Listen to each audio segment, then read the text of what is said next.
सो hey everyone, नमस्ते, राम राम सभी को। स्वागत है आप सभी का मेरे चैनल लिटरेरी सुमी पे। और यहाँ पर हम लोग मूवीज़ और बुक्स की एक्सप्लेनेशन करते हैं, रिव्यूज़ करते हैं एंड डिस्कशन करते हैं।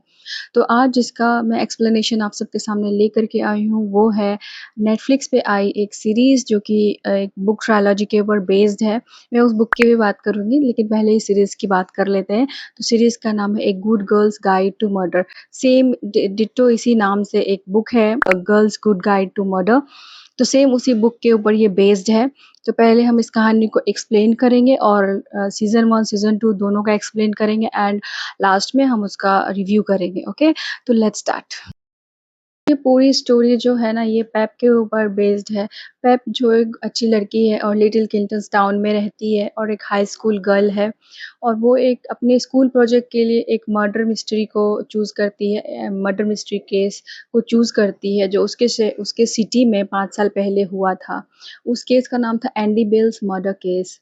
और ये पेप को इस केस को चुनने का उसका एक ये भी रीज़न था कि वो जिस स्कूल में पढ़ती है उसी स्कूल में इस केस का एक्यूज़ सैल सिंह और एंडी बेल दोनों पढ़ा करते थे एंड वो दोनों को पर्सनली जानती थी। तो उसके अंदर एक क्यूरियोसिटी थी कि उसे लगता था कि सैल सिंह बहुत इनोसेंट है और वो मर्डर नहीं कर सकता। तो इसी के लिए उसने ये केस चुना था। तो पेप अब अपना इन्वेस्टिगेशन स्टार्ट करती है और यहाँ पे इस केस से रिलेटेड लोगों से बातें करती है, और यहाँ पे वो फुटेज सीसीटीवी फुटेजेस भी चेक करती है जो एंडी बेल से रिलेटेड, एंड उसे वहाँ पे मैक्स दिखता है उसमें। तो वो मैक्स से मिलने का सोचती है, लेकिन मैक्स से ऐसे नहीं मिल सकते थे क्योंकि वो बहुत अमीर घर का लड़का था और वो बहुत एलीट लोगों में रहता था। तो पेप एक पार्टी में वेट्रेस बन करके जाती है जो मैक्स के घर की पार्टी थी, और वहाँ पे वो मैक्स से मिलने का सोचती है। पेप की जो बेस्ट फ्रेंड थी कारा, वो नियोमी की सिस्टर थी। तो नियोमी से उसे बात करना था पेप को, बट कारा ने मना कर रखा था उसे कि नियोमी से उस रात के बारे में और सैल सिंह के बारे में कोई बात नहीं करने के लिए, क्योंकि नियोमी उससे अपसेट हो जाती है। और नियोमी जो है वो सैल सिंह की बेस्ट फ्रेंड थी।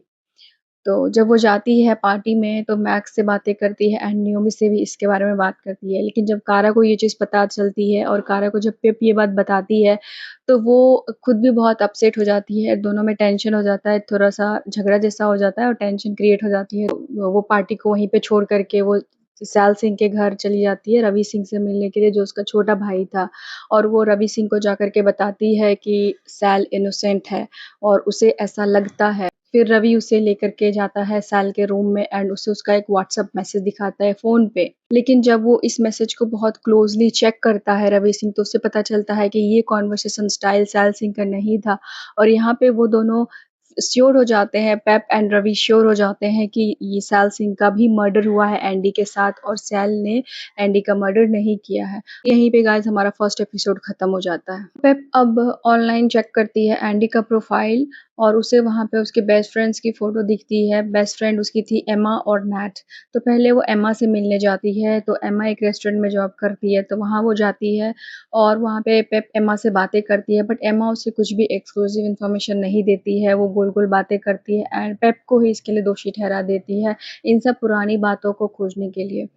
अगेन फिर उसके पास दूसरा कोई ऑप्शन नहीं बचता, तो वो नेट से मिलने जाती है, और नेट का बैट टेनिस का गेम था तो वो वहाँ पहुँच जाती है और नेट से बातें करती है। पर नेट भी उसे वही सलाह देती है कि बड़े मुर्दे मत उखाड़ो लाइक दैट। तो फिर उसके बाद कारा से बातें करती है पेप, और उसके बाद फिर उसे कोई ऑप्शन नज़र नहीं आता। तो उनके समर वेकेशंस चालू थे, तो वो लोग समर वेकेशंस पे चले जाते हैं घूमने के लिए। बाहर में कैंपिंग करने के लिए आउटसाइड द सिटी। तो वहाँ पे वो कैंप लगाते हैं, तो रात में कोई पेप के तकिए के नीचे एक धमकी भरा लेटर लिख देता है। एंड यस दोस्तों, पेप को धमकियाँ मिल रही थी लगातार, और ये तो सिर्फ शुरुआत थी। और यहाँ पर पेप घबराती नहीं है, लेकिन क्योंकि पेप के दिमाग के ऊपर तो धुन सवार थी। वो और पेप की एक ख़ासियत थी, जो पेप सोच लेती थी वो उस चीज़ को करके ही मानती थी, और एक ज़िद्दी टाइप की लड़की थी। और वो मानती ही नहीं थी जब तक कि उसे अंदर से इंट्यूशन नहीं आते थे किसी चीज़ों की। और जब वो वापस आती है ट्रिप से, तब वो रवि को ये सब बातें बताती है, और रवि और पेप मिल कर के दोनों नेट को मैसेज करते हैं और नेट को मिलने को बुलाते हैं चोरी से।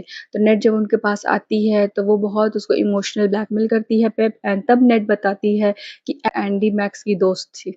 तो फिर अब पेप के पास कोई ऑप्शन नहीं होता, उसे मैक्स के पास मिलने जाना ही होता है, क्योंकि लेकिन मैक्स बहुत टेढ़ा इंसान है, वो सीधे-सीधे बातें नहीं बताता और बहुत ईविल भी है वो। पेप फिर भी उसके पास जाती है क्योंकि उसे इन्फॉर्मेशन चाहिए थी। तो जब वो मैक्स के पास जाती है तो मैक्स उसे एंडी के बारे में बताता है कि वो ड्रग डीलर थी और वो ड्रग्स लिया करती थी और लोगों को बेचा भी करती थी। तो मैक्स जो है वो एंडी से ड्रग्स खरीदा करता था और इसी दौरान उनका मिलना-जुलना होने लगा और इसी तरह वो लोग हैंग आउट करने लगे। और यहीं पे हमारा दूसरा एपिसोड खत्म हो जाता है।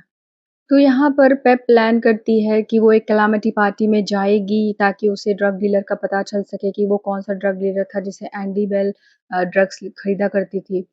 तो वो पता करते-करते उसे कैलामिटी पार्टी के बारे में पता चलता है और वो और कारा दोनों जाते हैं वहाँ पे और वो लोग तो अंडर एज थे बट स्टिल वो छुप-छुपा के जाते हैं वहाँ पे और वहाँ पे एक गेम खेलते हैं और किसी तरह से करके पिप जो है वो ड्रग डीलर से मिल भी जाती है एंड अगेन वो ड्रग डीलर तो बहुत सनकी टाइप का था, तो वो फिर भी पेप को पैसा लेकर के बता देता है कि एंडी बेल उससे ड्रग लिया करती थी और हाँ, यहाँ पर पेप श्योर हो जाती है कि सच में एंडी जो है वो ड्रग्स के साथ डील किया करती थी। पेप जब अगले दिन घर में होती है तो वहाँ पे टाउन में बेका आती है उसके पास और उसे बुरा-भला कहती है क्योंकि उसे नहीं पसंद था कि वो एंडी के बारे में ऐसी-ऐसी बातें सारे लोग कर रहे हैं और पेप उस बात को खंगाल रही है, उस केस को इन्वेस्टिगेट कर रही है। सो पेप इस बात से थोड़ा अपसेट हो जाती है क्योंकि हर कोई पेप को इसके लिए ब्लेम देता रहता था। और रात में पेप जब अपने घर पे थी तो उसे थ्रेटनिंग मैसेजेस आते रहते हैं। एक पत्थर में लपेट करके कुछ मैसेजेस वगैरह पेप की तरफ फेंका जाता है, पेप के घर की तरफ और बट फिर भी पेप इससे नहीं डरती। अगेन पेप की जो मॉम है उसे रवि से दूर रहने को कहती है क्योंकि सारे टाउन वाले जो हैं वो रवि को थोड़ा-सा म कल्प्रिट फैमिली का मानते थे और उसे थोड़ा-सा बॉयकॉट करके चलते थे। उसकी फैमिली को बहुत हेट मिलती थी। सारे एपिसोड्स में एक चीज़ देखेंगे कॉमन कि ये लोग बहुत ही ज़्यादा कम्युनिटी वाइज़ लोगों की सोच थी और थोड़ा-सा रेशियल डिस्क्रिमिनेशन का जो फ़ील है ये आपको बहुत अच्छे से मिलेगा इसमें। यहीं पे इस वीडियो को एंड करते हैं और मिलते हैं नेक्स्ट वीडियो में नेक्स्ट एक्सप्लेनेशन के साथ। बाकी के 3 एपिसोड हम लोग नेक्स्ट वीडियो में कवर करेंगे, उसकी एक्सप्लेनेशन करेंगे। तब तक के लिए बाय-बाय, टेक केयर।